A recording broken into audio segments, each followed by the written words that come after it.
Assalamualaikum warahmatullahi wabarakatuh. Bismillahirrahmanirrahim. Alhamdulillah. Alhamdulillahilladzi sadaqa wa'dahu wa nasara 'abdahu wa a'azza jundahu wa hazamal ahzaba wahdah. Wassalatu wassalamu ala Rasulillah wa man tabi'ahu wa wala.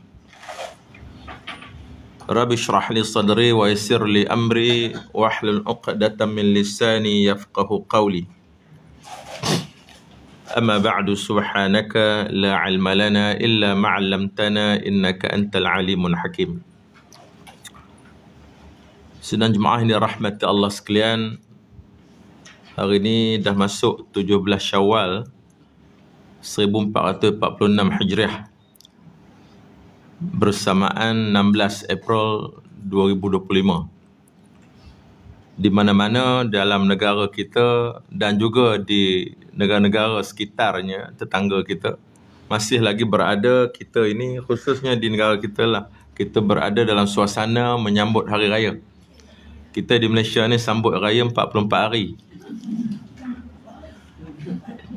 Dan 28 Syawal kemuncak, waktu orang berebut nak buat jamaah raya, kita tanya dah puasa 6 belum? Sikit lagi Ustaz, sikit lagi Ustaz. Ada berapa hari ke? 5 hari. Sedang jemaah yang dirahmati Allah sekalian, Allah Subhanahu wa taala berfirman, A'udzubillahi minasyaitonir rajim, walitukmilul 'iddata walitukabbirullaha 'ala ma hadakum wa la'allakum tashkurun. Sadaqallahul azim. Hendaklah kamu sempurnakan satu iddah, satu bilangan, yakni puasa Ramadan. Dan setelah kamu sempurnakan satu bilangan itu, hendaklah kamu walitukabbirullaha 'ala ma hadakum wa la'allakum tashkurun. Hendaklah setelah sempurna satu bilangan itu, 30 hari atau 29, yakni sebulan, makna bilangan itu puasa wajib Ramadan.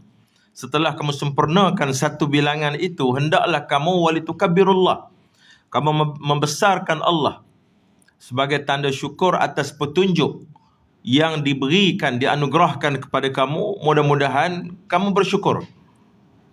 Nak sebut bahawa betapa puasa Ramadan itu fardu, wajib, salah satu daripada rukun Islam. Dan wajibnya puasa Ramadan itu, begitulah juga wajibnya sambut hari raya. Yang mana sengaja tak puasa, hukumnya berdosa. Sengaja tidak menyambut hari raya, hukumnya haram. 1 Syawal itu masih lagi berpuasa, haram, tak sah puasa. Sebab tu, sebagaimana wajibnya puasa, begitulah juga wajibnya menyambut 1 Syawal itu hari raya. Dan apa makna raya, ataupun kita sebut 1 Syawal itu, yang mana disebut raya ni bagi masyarakat kita ni di Malaysia ni, kita sebut hari raya. Raya ni bermakna besar. Tu yang kata balai raya, jalan raya, hantu raya tu. Besar, benda tu besar. Kemudian landak raya, lebuh raya, dia lebuh sungguh. Nak sebut raya tu besar. Negara tetangga kita menyebut lebaran, lebar pun besar juga, lebar. Nak sebut, dia mau tak tahu raya, dia mau sebut kata lebaran. Sebab tu lagu-lagu raya awal dulu lebaran, kerana semuanya penyanyi daripada seberang yang datang ke sini. Seperti lagu-lagu hari raya itu, lagu Peramli itu, hari lebaran Saloma, orang Aceh kan. Awal dulu, lepas tu barulah sebut hari raya apa semua, nak sebut hari raya. Dan bila sebut kata berpuasa, dah laksanakan satu bilangan kewajipan berpuasa itu, maka sambutlah hari raya, wajib.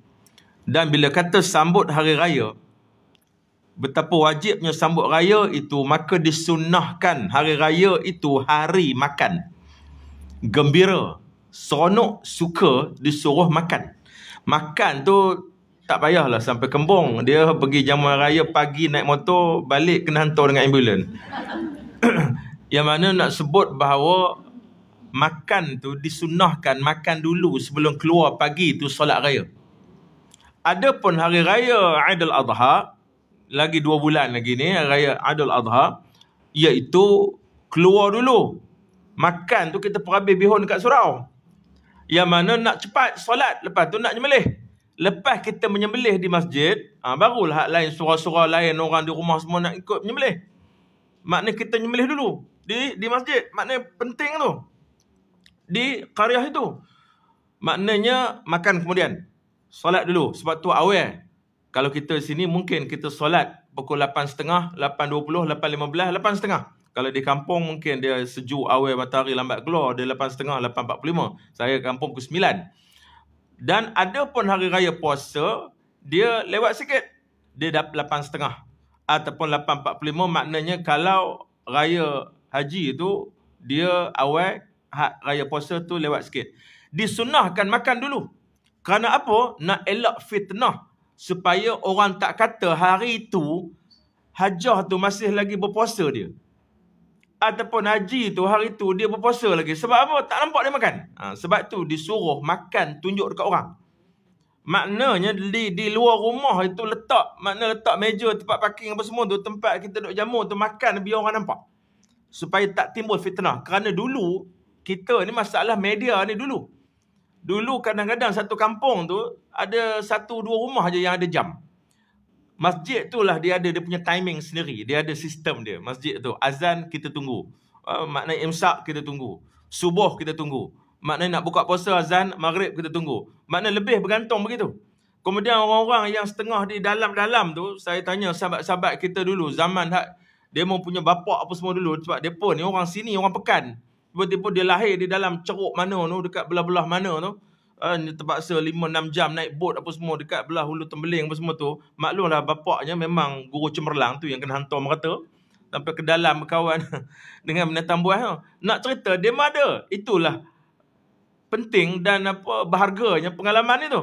Yang mana demo ni ada cara ni. Sebelum berbuka tu nak masuk maghrib tu dia tunggu agak-agak gelap, belum maghrib lagi. Dia tunggu dekat tangga pintu rumah tu, dia tengok pokok. Kadang-kadang pokok sirih menjala. Kadang-kadang dia tengok ada pokok bunga tu, ada pokok tu, dia tengok orat daun tu. Nampak orat daun tu, bayang tu nampak. Ataupun dah tak berapa nampak dah. Itu menunjukkan maghrib dah masuk. Maknanya dia macam tu. Artinya banyaklah petua-petuanya. Dia sehingga kaedahnya. Nak sebut bahawa, nak cerita bahawa itu masalah media dulu. Dan disunnahkan makan dulu, dan makan tu tunjuk ke orang. Supaya tak timbul fitnah yang mana rumah tu masih lagi berpuasa dia hari ni. Sedangkan dah 1 Syawal. Jadi itu, kalau boleh bentang tiko tengah lain putih tu. Nak cerita tunjuk ke orang. Maknanya hari tu dah sambut 1 Syawal. Sebab tu penting. Hari raya itu penting. Penting juga disunnahkan makan dulu. Maknanya tak banyak sikit, makan dulu. Jadi bila sebut hari raya, maknanya hari membesarkan Allah. Sebab itulah bila dah tahu dah esok raya hari ni 29 atau 30. Maknanya hari last penghabisan kita berpuasa. Sebab itulah bila kata penghabisan kita berpuasa ni, negara Arab hari tu dia puasa awal sehari pada kita. Jadi maknanya kalau yang berpuasa awal sehari, kalaulah kita pergi ke sana, time nak dekat raya kita pergi ke sana, mungkin kita ni puasa 28 kot. Kita ni mungkin puasa 28, kita pergi Jordan ke, pergi Syria ke, nak masuk Palestin tak boleh, pergi dekat Jordan, maknanya pergi ke Madinah, kita mungkin 28. Kalau 28, hari yang patut 29 kita puasa, tapi sana dah raya, wajib raya. Faman syahida minkum syah falyasum. Di mana saja kamu hadir nampak anak bulan tu, kamu berpuasa, kamu ikut. Sebab tu bila kita nak solat pun ikut waktu lokal, waktu tempatan. Kita solat di sana lah, waktu sana, jangan ikut waktu Malaysia bila ada di Jordan. Jadi raya. Tetapi apa jadi tak cukup sebulan, maka hari raya kedua wajib puasa. Hari raya kedua itu kita puasa percukupkan sebulan, maknanya 29 tu mencukupi. Puasalah. Maknanya 29. Ataupun kita balik sini. Sana puasa awal, kita balik sini. Kita dah balik sini, maknanya mungkin kita puasa 31. Kalau sini puasa 30. Maknanya kita balik tu, maknanya sampai pagi tu, pagi 31 dah kita berpuasa. Sedangkan di negeri ni baru 30 contohnya. Maka apa hukumnya? Tak mungkin sebulan 31 hari di dalam kalender kita, kalender Islam. Lalu dia walaupun tidak berpuasa, makna tak ada puasa bagi dia, dia wajib imsak juga. Dia wajib imsak juga, tak boleh sesuka hati makan. Maknanya dari segi hormat itu, menghormati. Maknanya bulan puasa itu dia imsak juga. Lalu waktu berbuka nanti dia bukalah. Artinya yang tu nak cerita bahawa kedudukan dia di mana-mana wilayah. Nak sebut bahawa bila sebut kata raya petang tu, maka buka puasa hari terakhir, maka disunnahkan bertakbir. Tu sebut hari raya. Walitukabbirullaha ala ma hadakum, hendaklah kamu membesarkan Allah. Hari raya maknanya membesarkan Allah. Bila sebut membesarkan Allah, malam raya itu diafdalkan kita bertakbir lepas berbuka tu. Maknanya mengiringi salat maghrib tu kita takbir. Salat Isya kan takbir, witir kan pun takbir. Tu yang bila kata takbir membesarkan Allah, tidaklah diafdalkan solat banyak pada malam raya itu. Boleh solat, ada witir kita, ada tahajud kita, tetapi tidaklah banyak sangat solat sampai melebihi solat yang kita buat tarawih dulu dengan meninggalkan takbir. Kerana takbir itu lebih afdal. Jadi maknanya waktu masak ke malam tu, takbir itu afdal. Pasang cushion, pasang lansir ke, maknanya pasang sarung cadar ke, takbir itu afdal. Sebab itulah orang menghidupkan takbir malam raya daripada rumah ke rumah. Di jemaah masjid lepas Isya dia pergi rumah ke rumah buat 2-3 grup. Bukan apa pun, kerana nak menghidupkan, nak semangat bertakbir. Mana nak takbir. Boleh takbir tapi mungkin tak berjemaah ni orang tak ada rasa semangat. Lalu dia pergi rumah ke rumah buat 2-3 grup. Rumah pertama dia pun pergilah minum. Minum lepas takbir orang jamu minum, makan lemang panas-panas. Lepas tu tak cukup lemang, buh ketupat lagi. Lepas tu minum sampai 3 gelas. Pergi rumah kedua segelas seorang je. Segelas seorang je, lemang 2 potong je. Rumah ketiga segelas kongsi 4 orang. Rumah ketiga, tu pun balik, mata pun dah tak apa nak larat nak buka. Tu pun pakai kasut sebelah lain. Kasut tinggi tu rumah ni dia pakai sebelah. Esok tak sembahyang raya kan tu. Nak sebut bahawa dia duk hidupkan takbir. Itulah dia hari raya. Maknanya membesarkan Allah. Dia adalah ibadah. Dan bila sebut kata hari raya begitu, kemuncak takbir itu besok solat raya. Solat raya 7 takbir rakaat pertama, 5 takbir rakaat yang kedua. Kalaulah imam tu lupa takbir, tak jadi masalah, tak rosak solat itu. Kerana takbir itu adalah sunat. Bila sebut sunat, tak payah kelang kabut. Ini imam lupa takbir, dia punya hinga WhatsApp satu Malaysia. Beritahu apa dah jadilah, dah lah semayang raya ni setahun sekali je raya puasanya. Lepas tu semayang kita habis lah rosak. Ni bangsa tak mengaji. Orang suruh dengar datang pergi tazkirah, dia duduk pergi kedai mamak. Maknanya orang suruh semayang tarawih apa semua, dia lepas 8 rakaat balik, witir pun tak ada nak buat. Maknanya kononnya kita ingat kod nak sambung lagi lah, kod lagi 12 rakaat nak sambung rumah ke. Tak juga. Maknanya tahap apa ikut-ikut orang je. Jadi nak cerita sunat, maknanya taklah perlu diulang. Tak ada masalah. Adapun lepas pada solat raya itu takbir 9 kali di dalam khutbah yang pertama. Khutbah yang kedua takbirnya 7 kali. Itulah kemuncak takbir. Jadi hari raya ni bila kata takbir ni, itulah walitukabbirullah, membesarkan Allah. Dia ibadah. Bila sebut ibadah, sebab tu jamuan hari raya ini dia adalah ibadah. Kita nak buat jamuan hari raya, buatlah bulan Syawal. Sebab tu kita nak buat jamuan hari raya, maknanya ada masjid surah nak buat, nak mengambil semangat. Beri orang makan, ada pahala sedekah. Beri orang makan pada orang-orang yang senang, orang kaya, ada pahala sedekahnya, dia hadiah. Begitulah juga mengelokkan hubungan. Begitulah juga mengembirakan orang.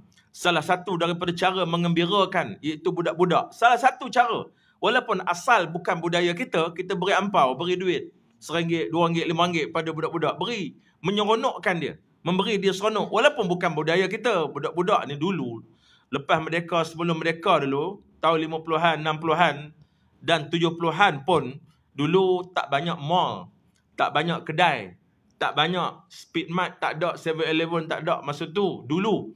Lalu budak-budak kuasa beli orang pun tak ada. Jadi budak tak berapa pandai guna duit. Sebab tu orang nak minta derma untuk anak yatim. Pak Haji Bakhil kata, tak payahlah, dia kata. Pak Haji Bakhil terus demam. Sebab dia kata budak-budak tak kerti belanja. Tapi bila Cikgu Manisah datang, dia kena fikir 2 kali lah. Lepas tu, apakah ajak Cikgu Manisah pergi Kelah lagi? Apakah Cikgu Manisah sudah berumah tangga? Sebenarnya saya sudah berumah tangga. Terlepas roti tu. Tetapi jodoh kami tak panjang. Ambil balik. Nak sebut bahawa itu zaman tu. Jadi nak sebut bahawa menyeronokkan. Dan sebab tu dulu budak-budak bila raya dulu 50-an 60-an dulu kita kira nak makan benda-benda sedap, benda manis hampa makan, pergi ziarah rumah orang nak makan. Tu yang macam-macam kuih ada, cerita budak-budak nak makan. Duit ni kemudian. Namun dia menyeronokkan, tak apalah, berilah dia seronok. Sebab budak-budak orang kata itu apa politik wang lah, benda tak ada. Budak-budak bukan boleh mengundi pun. Kalau kita bagi, jadi tak ada kena-mengena. Dangkal sangatlah. Apa tu kenyataan yang sebegitu. Jadi berilah. Hari raya membesarkan Allah. Maknanya dia ibadah. Dapat pahala. Semangat syiar itu masih ada di dalam bulan Syawal ni. Walaupun 1 Syawal itu makna dah habis, 2 Syawal dah boleh dah puasa 6. Tetapi itulah hari raya ini memang hebat juga. Tawaran daripada Allah. Malam tu ibadatnya, takbirnya memang banyak pahala. Barang siapa yang menghidupkan 2 malam. Dalam riwayat yang lain 3 malam termasuk Nisfu Sya'ban. Dalam riwayat yang satu lagi itu 2 malam, iaitulah Aidain, 2 malam raya. Raya puasa dengan raya haji, Aidul Adha dan Aidul Fitri. Barang siapa yang menghidupkan 2 malam itu, Allah Subhanahu Wa Taala tidak akan mematikan hatinya ketika mana hati-hati manusia lain telah mati. Apa contoh hati mati? Hati mati ni orang berguling gelentang, masuk hospital, sakit, ahli jemaah, semua kita tak peduli. Orang kena bunuh dekat sana, orang kena bom dekat Syria ni, orang kena bunuh satu family nak makan, nak buka puasa, belum raya lagi, habis bom jatuh dekat Palestin dan sebagainya. Ada setengah orang dia buat tak tahu ya. Dia kata Allah, Yahudi ni memang janji Allah, akhirnya dia kalah. Kalah, biarlah, akhirnya dia kalah juga. Maknanya macam tu je, takat tu je. Dia ingat rupa itu je. Hak ni dia tak ada hati perut tu yang kata hati dah mati tu. Dia tak peduli apa pun. Dia kata tak ada. Akhirnya dia tak tahu orang tu yang menanggung penderitaan. Maknanya solidariti, doa. Sedangkan Kesatuan Ulama Sedunia pun dah keluarkan fatwa wajib membantu mereka. Bahkan dari segi infak harta ini menjadi kewajipan bagi umat Islam. Maknanya apa yang dia nak. Dan sudah masanya umat Islam ataupun negara-negara Islam memikirkan bagaimana untuk menyusun dari segi gerakan ketenteraan kerana dia melibatkan nyawa. Itu yang JAKIM apa semua tu sedang mengumpul semua maklumat fatwa ini untuk diperhalusi. Maknanya untuk berbincang di peringkat negara kita. Maknanya nak diperhalusi, nak dibahaskan dari segi fatwa itu bagaimana cara dari segi implementasi. Maknanya nak cerita hati mati ni dia tak peduli keadaan orang Islam. Sebab itulah nak sebut Syawal itu Allah menawarkan ganjarannya tidak kurang hebatnya selepas kita berada di dalam Ramadan. Lalu bulan Syawal ini juga Nabi SAW memberitahu janji Allah. Man sama Ramadan thumma atba'ahu sittan min Syawal faqad sama dah atau kama qala. Barang siapa yang berpuasa pada bulan Ramadan kemudian diikuti 6 hari selepasnya, yakni pada bulan Syawal, seolah-olah dia berpuasa sepanjang masa, yakni sepanjang tahun. Maknanya bulan Syawal itu sepanjang sebulan ini dia boleh pilih hari apa, hari keberapa yang dia nak puasa, nak cukupkan 6 hari itu. Artinya inilah kelebihan apa yang disebut bulan Syawal. Maknanya ini juga bulan beribadah. Tak semestinya dengan berpuasa, bahkan dengan sedekah, beri makan dan sebagainya. Bila sebut kata beribadah, Syawal ini itulah dia. Hari raya yang disebut oleh Allah walitukabbirullah, membesarkan Allah. Bila sebut kata hari raya membesarkan Allah, kita kena faham. Maknanya raya ini dia ibadah. Kalau ibadah, saya rasa aneh. Saya tak faham. Saya rasa pelik apabila ada pemimpin negara menyebut bahawa tak jadi kita menyambut sambutan Syawal hari raya kerana menghormati mangsa-mangsa paip gas Petronas hak meletup dekat Putra Heights tu. Pasal apa? Apa kena mengena dengan paip gas meletup? Apa kena mengena dengan rumah terbakar musibah itu? Sedangkan hari raya itu adalah ibadah. Dia raya ni dia syiar, tanda-tanda agama Allah ini ada, penganut itu ada, orang yang nak beramal dengan agama itu ada. Dia min sya'airillah, sebahagian daripada tanda-tanda kebesaran agama Allah. Kita sambut raya itu. Maknanya nak sebut apa? Artinya raya itu dia ibadah. Dulu sekali 17 MH17 dulu apabila berlaku berlepas daripada Amsterdam, kemudian ditembak meletup, lalu negara membatalkan sambutan hari raya kerana menghormati mangsa-mangsa nahas MH17. Tak betul, mengelirukan orang Islam. Kerana apa? Kerana hari raya adalah hari ibadah. Tetapi mungkin kerana pemikiran kita ni ada karat saki-baki peninggalan penjajah tu, kita duk faham bila hari raya Allah suruh bergembira, Allah suruh berseronok atau berhibur dalam ruang yang tidak melanggar batas-batas syarak. Tapi orang-orang yang jenis melampau ni, dia terbabas songsang dari segi takrif pemikiran tentang hiburan, tentang raya dia. Mungkin dia nampak, sebab tu dia nak batal, kerana dia nampak raya dia, bila dia nak berhibur, maknanya tak melalak atas pentas. Bercampur lelaki perempuan duk berkaraoke, ikut dan saja. Dia duk rasa itu berhibur, jadi dia rasa tak gamak nak buat. Tak kala ada mangsa yang bersedih kerana musibah. Jadi dia rasa tak gamak sebab pada dia hiburan yang dia faham tu apa itu. Jadi yang itulah yang dia kata tak gamak buat. Ini kata saki-baki penjajah ni. Maknanya dia duk anggap melampaunya berhibur di dalam sambutan hari raya ini, dia duk faham apa itu. Kita faham hari raya ni gembira, tak jadi masalah. Tapi dalam keadaan rasa syukur ini, maknanya nak sebut dalam keadaan yang dibenarkan menurut batas-batas syarak. Maknanya tak ada masalah. Asal saja buatlah, asal saja tidak melanggar batas syarak. Artinya itulah yang kita faham bagi orang yang mengaji, orang yang faham agama. Sebab tu nak sebut pemimpin ni pun nak kena cari hak yang reti. Nak cari pemimpin biar yang reti, maknanya yang mengaji. Maknanya jangan letak pemimpin jahil lambat siang nak bertanding. Artinya nak kena reti. Sebab tu, sebab dia nak memimpin umat ini, kita nak menyandar dia menjadi sandaran umat. Maknanya bila bercakap benda-benda yang menggambarkan kejahilan, ini masalah. Ini jadi masalah. Sebab tu nak sebut bahawa hari raya ini dia adalah ibadah. Buatlah jamuan. Nak berhibur ke apa, buatlah dalam bentuk yang tidak melanggar batas-batas syarak. Maknanya tak ada masalah. Beri orang makan, beri orang seronok, maknanya dalam keadaan bergembira. Sebab itu bila kata bergembira ni, sebab itulah syarak suruh hari raya tu mula-mula tu bergembira. Maknanya bertemu dengan orang yang hidup ni, ucap tahniah dan sebagainya, pergi jalan lain, balik jalan lain, maknanya nak jumpa orang. Sebab itulah tidak disuruh kita calarkan kegembiraan hari raya itu dengan kesedihan. Sebab tu hari raya suruh jumpa orang hidup, bukan jumpa orang mati. Maknanya hari raya ni dia pagi-pagi sepingi dia pergi kubur dah. Maknanya mencalarkan hari raya itu.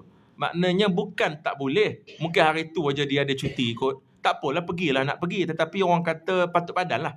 Yang mana nak sebut bahawa yang lebih bagusnya pergi ziarah kubur ni bulan Ramadan. Carilah cuti balik. Baliklah hari Sabtu Ahad tu, baliklah sekali. Pergilah. Kerana Ramadan ini seksa kubur diangkat. Jadi bila kita pergi berziarah ke kubur, kita berdoa kepada arwah, maknanya anak ke, isteri ke, suami ke, arwah mak ke, bapak ke, saudara mara kita ke, yang mana kita minta bahawa seksa kubur yang diangkat ni angkat terus. Mudah-mudahan diangkat terus seksa kubur tu. Maknanya yang ni lah. Tapi bila pergi pagi raya dah terlambat. Dah masuk balik lah. Petang lepas buka puasa tu, masuk 1 Syawal maghrib tu, dah habis dah. Dah semua roh dah terjun balik dah. Semua sambung dah seksa kubur. Dah lambat dah. Terlambat dah. Sebab tu nak berdoa, nak pergi ziarah kubur, biar bulan Ramadan tu. Biar bulan Ramadan tu, maknanya pergi. Maknanya dia ada balik, dia ada pre-council, dia ada rehearsal balik dulu ziarah kubur tu. Jadi kalau dia pergi hari raya pun tak ada masalah, sebab Ramadan dulu dia dah bersungguh dah. Dia dah pergi dah berdoa dah dekat mak ayah dia. Jadi yang tu. Jadi sebab itu nak sebut Ramadan maknanya banyak kehebatannya. Begitulah juga Syawal. Maknanya suruh jumpa orang yang hidup dulu. Maknanya sebab itulah bila sebut kata Syawal ini, dia banyak apa yang Allah tawarkan. Kehebatannya memang banyak selepas daripada Ramadan. Dan bila kata Ramadan itu kita beramal bukan saja puasa. Tadarus, qiyamul lail, salat malam, tarawihnya, tahajudnya, witirnya, kita salat malam. Jadi nak sebut bahawa mudah-mudahan amalan kita itu diterima. Kerana Ramadan itu disebut juga Syahrul Quran, bulan Quran. Disebut juga Syahrul Maghfirah, bulan keampunan.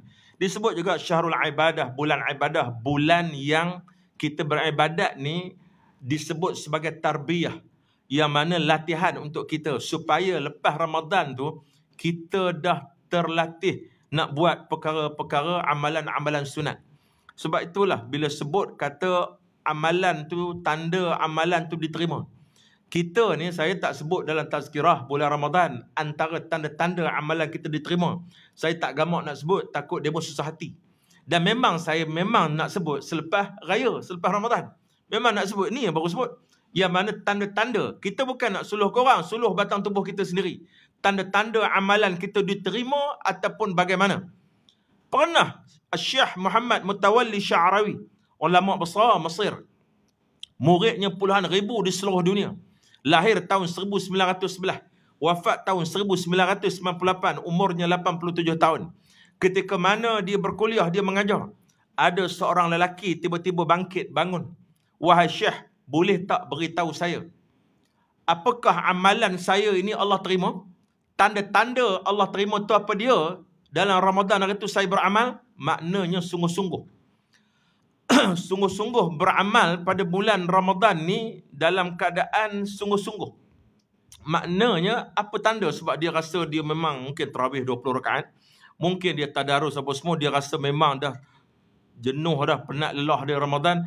Dia nak tanya Syekh, apakah tanda Allah terima amalan saya itu? Lalu Syekh tengok di atas bawah. Sebab dia menekan Syekh, suruh beritahu. Syekh kena beritahu saya. Lalu Syekh tu tengok di atas bawah. Syekh tu tanya dia, aku nak tanya kamu satu soalan saja mula-mula. Apakah kamu dah buat salat? Apakah kamu dah buat puasa sunat Syawal?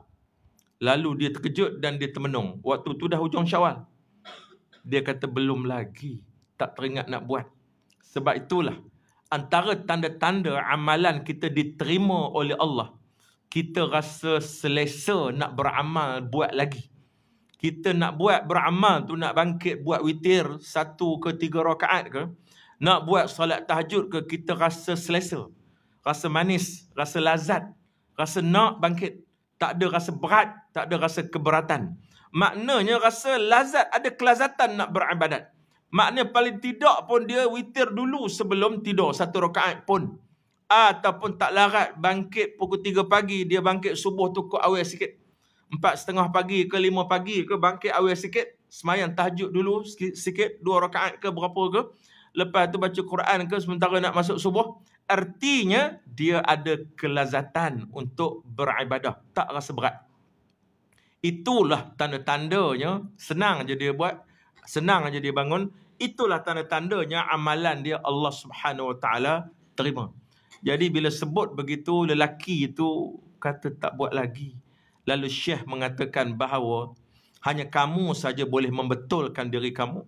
Hanya kamu saja boleh membangkitkan diri kamu daripada keadaan sebelumnya dalam keadaan jauh lebih elok.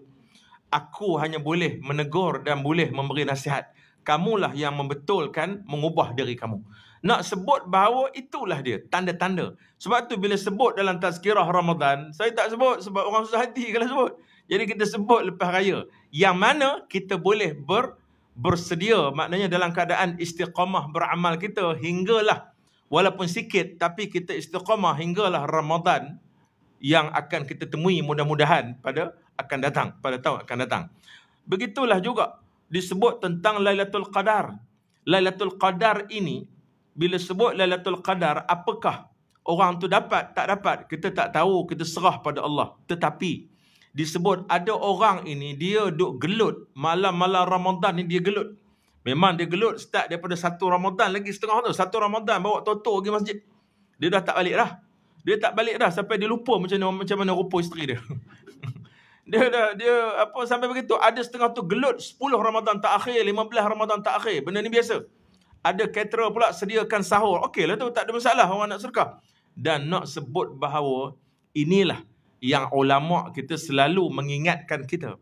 Ada orang yang apabila dia beramal seolah-olah Tuhannya hanya ada pada bulan Ramadan saja.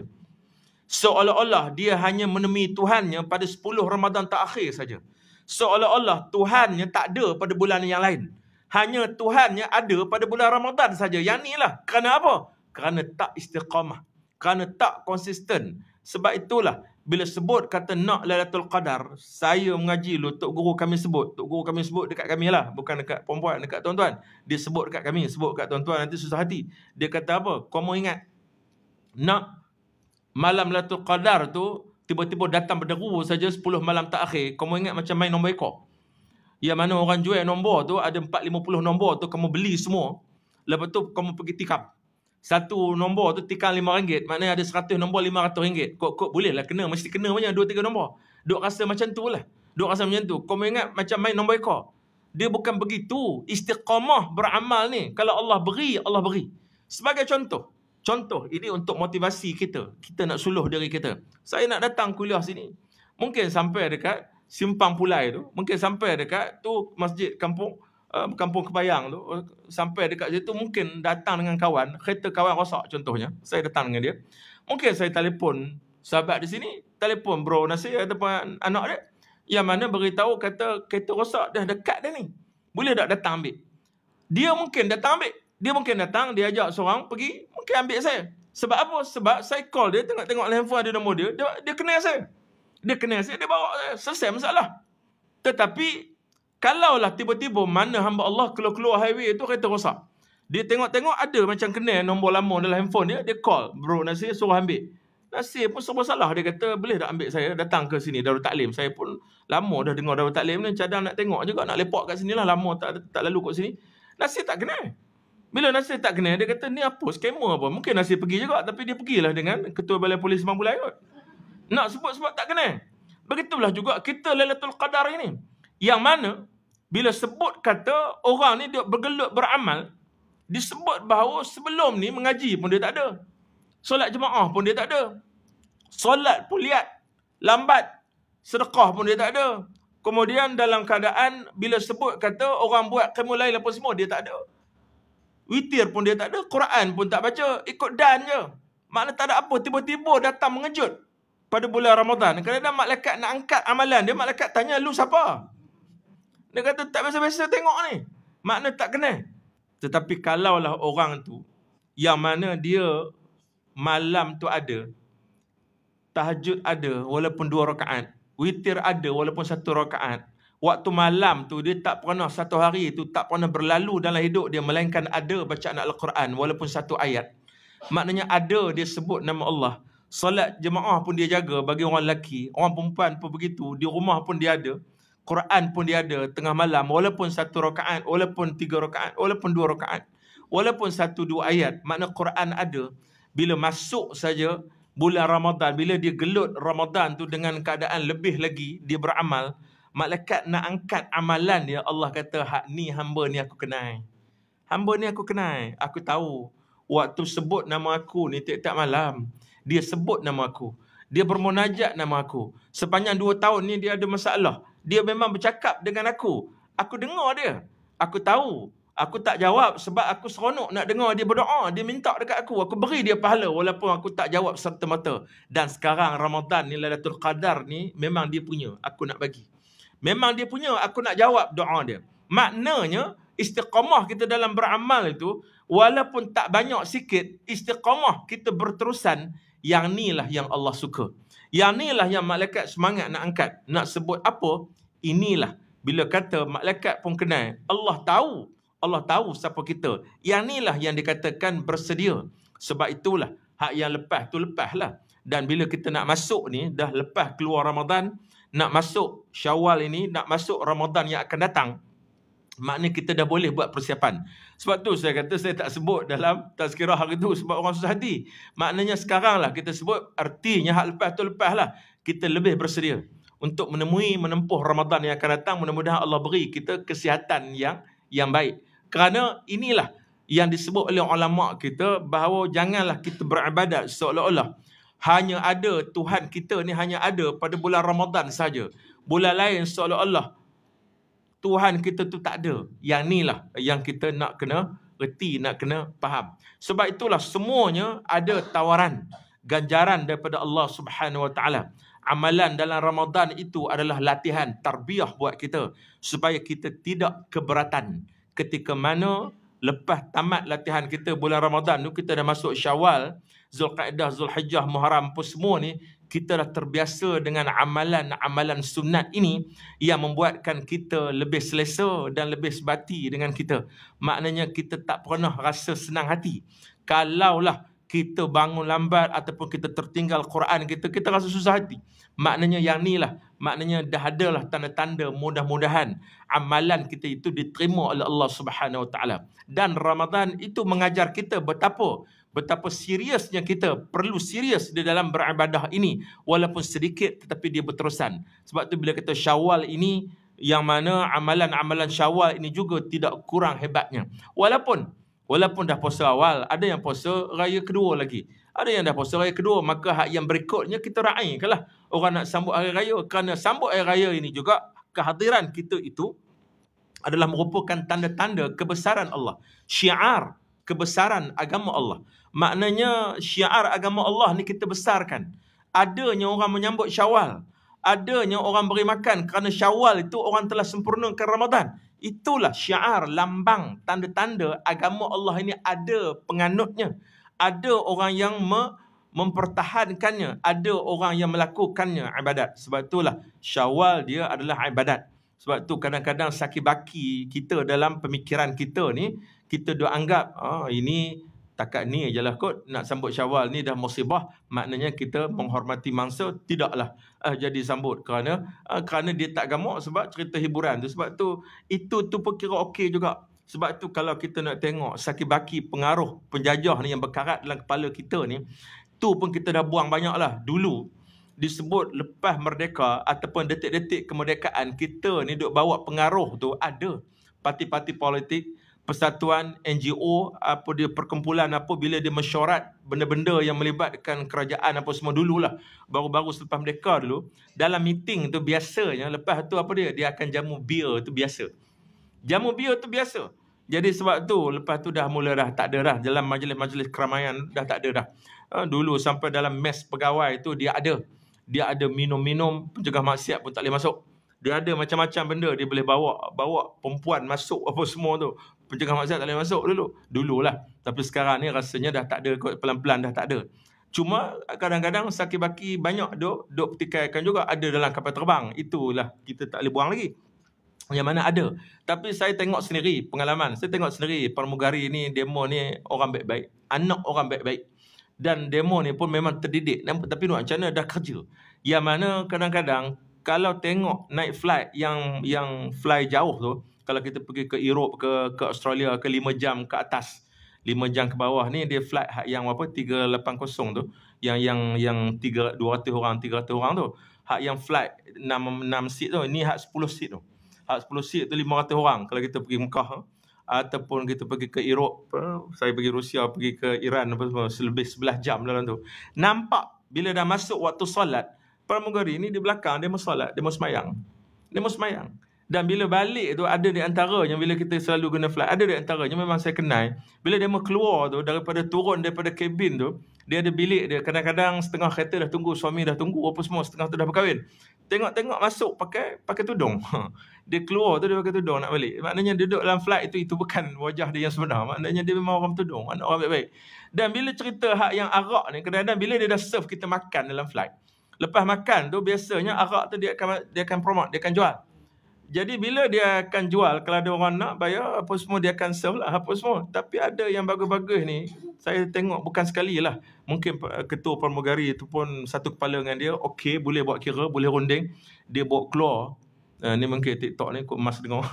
Nak sebut dia bawa keluar 4-5 botol tu, bila dia kena jual tu, tapi dia tak jual. Dia kata dia jual lah. Dia bawa keluar 4-5 botol tu, dia peluk, dia tutup dengan kain. Saya nampak. Sebab kalau kita duduk belakang, saya flight kadang-kadang kita booking lambat, duduk belakang lah, kena jaga tandas. Tapi tak apa, dekat dengan tempat demo, senang minta kacang ke minta minum apa. Senang, dia peluk tu arak tu, dia lari, flight besar sampai ujung tu dia lari tu. Dia lari maknanya dia tak nak bagi orang beli. Dia lari tu, lepas tu sampai sana dia peluk, dia lari pula. Kemudian dah dia simpan. Maknanya dah aku dah jual dah tak ada siapa nak. Simpan, maknanya macam tu. Yang ni nak sebut bahawa memang maknanya demo ni mungkin orang jaga, dia penjaga benda tu.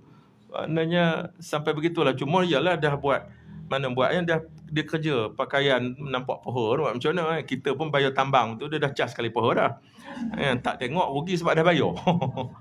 Nak sebut bahawa yang tu dia ni orang yang memang orang mengajar orang baik-baik lah, nak orang baik-baik. Jadi ini yang berlaku. Itulah kata sakit-baki pemikiran penjajah ni, dia ada lagi macam tu. Tapi ialah zaman Haji Bakhil tu kan, dia kira berjoget aja kebrat. Macam kita kat sini kan banyak kebrat dulu. Nasi ayam poziah kan, nasi ayam bukanlah poziah tu. Poziah sekarang dah bawah dah nasi ayam tu. Nasi ayam poziah pasal bulat tu bukankah dulu dia kata kebrat kan. Banyak jantan kebrat dekat situ. Kemudian duduk bawah. Maknanya itulah keadaannya. Nak disebut bahawa zaman tu telah berlalu, tapi ada juga orang pemikiran ni dia tak move on, dia tak berlalu. Jadi sebab itulah kita yang mengaji ni, pengutip ilmu ni, kita kena reti, kena faham dan kena clear dari segi yang mana adat, yang mana ibadat, dari segi kita melaksanakan syariat, melaksanakan titah perintah Allah Subhanahu Wa Taala. Sebab itulah bila kata jamuan hari raya ni hadirlah, tak jadi masalah selagi mana ada ruang, ada peluang, dan buat itu adalah merupakan satu ibadah. Kerana syiar agama Allah ni macam kita berjalan, kita bawa grup pergi ke China apa semua tu, kita bergerak sampai 7-8 jam ke dalam apa semua tu, kita ingat tak ada orang Islam, tapi cukup hanya sekadar lalu kot lereng gunung tu, jalan-jalan tu, sana kan jauh, yang mana cukup bila kita nampak perkampungan tu, kita nampak kubah masjid. Maknanya cukup itulah syiar, kita rasa seronok dah. Yang mana ada saudara kita. Bukan setakat tu. Saya dengan sahabat naik kereta, bila kita masuk dalam masa mula-mula nak cari tempat kubur Laksmana Cheng Ho dulu yang bawa Islam ke Tanah Melayu ni, antaranya Syekh Omar Samsudin tu, nak sampai ke Kuyang tu, punya jauh dulu. Sampai satu kawasan tu nampak kubur Islam. Kubur ada tulis Arab, ada Al-Fatihah apa semua tu. Sampai tengok kubur tu kita berhenti dah, kita seronok dah. Kerana di sini ada perkampungan orang Islam. Itu yang kata kematian orang Islam, bila ditandai tu, dia ada tanda min sya'airillah, tanda-tanda kebesaran agama Allah, bahawa di situ ada orang yang menganut orang yang menganut agama Allah ni, ada orang Islam. Maknanya ada orang yang sujud pada Allah, ada masjid, ada kubah, nampak sayuk jauh tu yang pergi apa semua tu. Maknanya banyaklah cerita-cerita menarik yang kita pergi tu. Kami pergi apa semua tu, dapat jamuan nasi makan tengah hari lagi. Dia pun seronok tengok orang datang. Padahal itu bukan tempat pelancongan. Pergi masjid tu besar, macam dia punya dataran tu macam Masjid Al-Aqsa. Yang mana masjid tu agak besar. Masuk dalam tu rupanya ada gambar Tun Dr. Mahathir, dia letak 2-3 keping dalam tu. Rupanya Tun Dr. Mahathir pernah sampai situ, dia kata ni masjid ni buat ni, duit ni Tun Dr. Mahathir bagi tahun 80-an, hujung 80-an dulu. Masa Tun Mahathir berapa tahun lepas jadi Perdana Menteri. Yang mana dia kata sebab tu bila kami datang daripada Malaysia, dia kata dia cukup seronok. Jamu kita makan, dia masak apa semua dekat kita, dalam keadaan minyak dia buat sendiri, sayur dia buat sendiri. Tunjuk tu pokok jagung penuh, ni pun penuh, semua sayur tu semua dia produce sendiri, padi pun dia buat sendiri. Maknanya semua dia punya sendiri. Maknanya ini yang kata syiar agama Allah ni, ada orang Islam di tempat yang kita rasa asing. Sebab itu bila kata jamuan hari raya, orang keluar, orang luar datang apa semua, bila dia tengok orang Islam masih menyambut hari raya apa semua, ada lafaz-lafaz takbir membesarkan Allah, itu ada tanda dia adalah menunjukkan orang Islam. Itulah min sya'airillah, tanda-tanda kebesaran agama Allah. Macam kita tengok perkampungan Muslim, masjid, kubur dan sebagainya. Sebab tu yang ni penting. Maknanya ini penting. Dia bukan adat, dia adalah sebahagian daripada ibadah. Sidang jemaah yang dirahmati Allah sekalian, saya rasa sekadar inilah dahulu kot yang boleh saya sampaikan dalam bulan Syawal ini, dalam suasana mood hari raya ini. Jadi kau ada soalan, saya buka lah. Kau ada 1-2.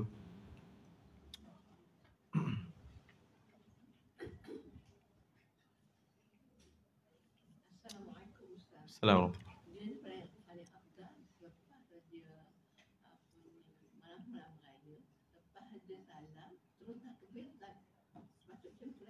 Ya, dia lepas buka puasa tu, dia dah boleh takbir lah, sebab dia dah masuk Syawal lah.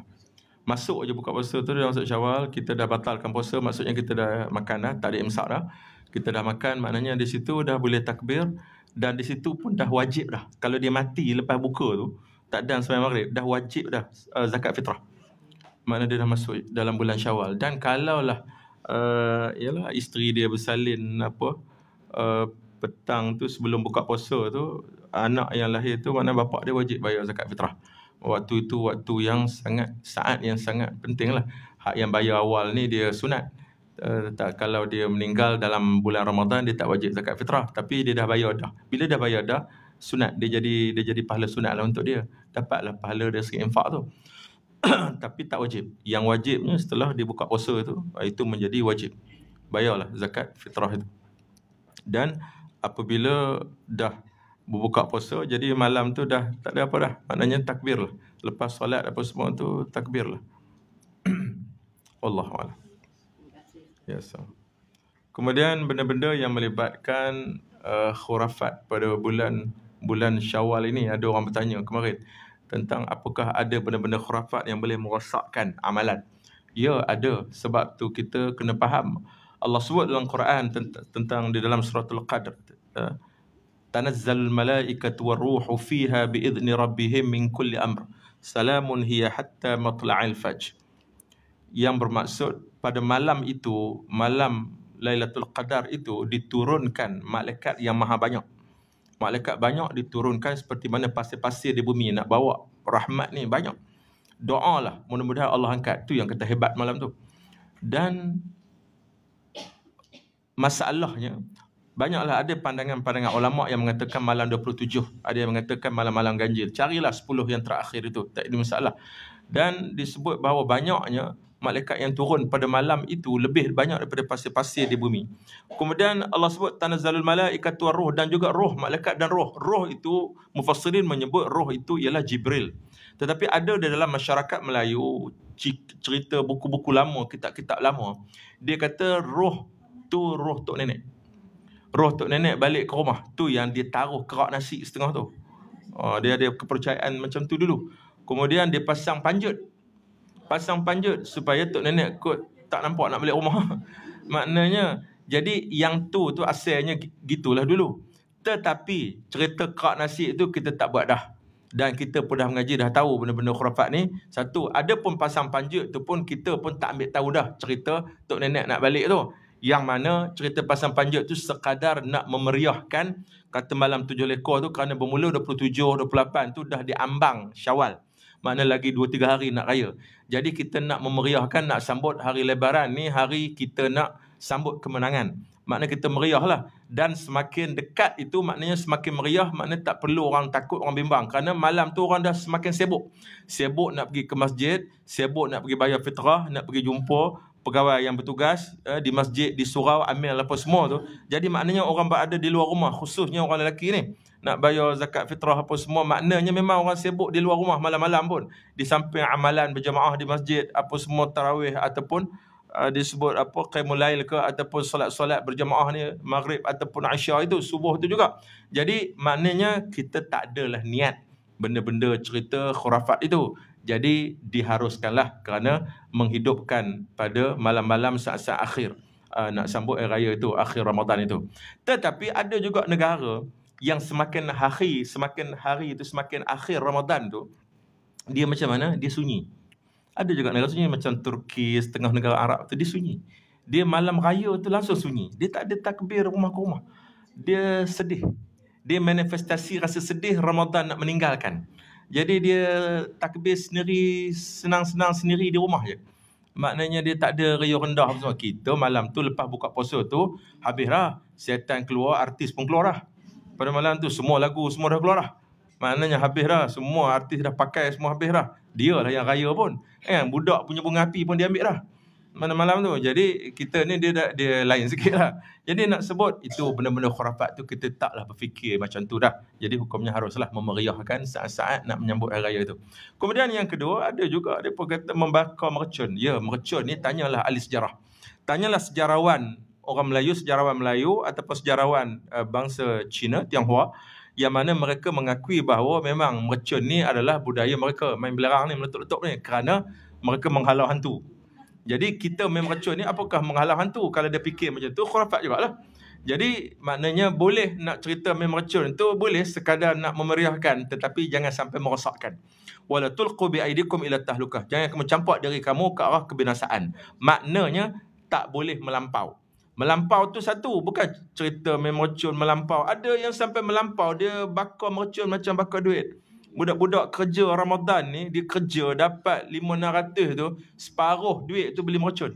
Maknanya yang tu tak boleh lah. Maknanya kena didik, kena tarbiyah mereka, jangan berbuat arah yang macam tu. Maknanya bukan setakat cerita melampau-lampau bakar mercun ni dianggap hukumnya haram kerana membazir, bahkan makan berlebihan pun ceritanya haram juga dalam keadaan boleh sampai masuk dalam zon merah seperti Ipoh.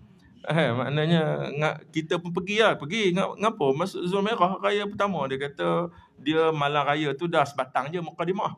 Dia kata lepas malam raya tu 3 batang lepas dia seorang 3 batang tak makan nasi masuk zon merah. Tu kena break sikit lah. Kalau doktor dia marah, memang dia marah lah. Tapi itulah hakikatnya. Maknanya kena hati-hatilah, maknanya kena jaga. Jangan kata mercun makan pun berlebihan sampai boleh mudarat, masuk ICU, maknanya kacau macam tu. Jadi maknanya boleh makan, tak ada masalah. Selagi dia boleh, dia tahan, dia lalu, dia makan lah. Tapi jangan sampai memudaratkan tubuh badan hingga menyusahkan pula pihak-pihak yang lain. Jadi saya rasa setakat tu kot. Wallahu'alam. Al-Fatihah.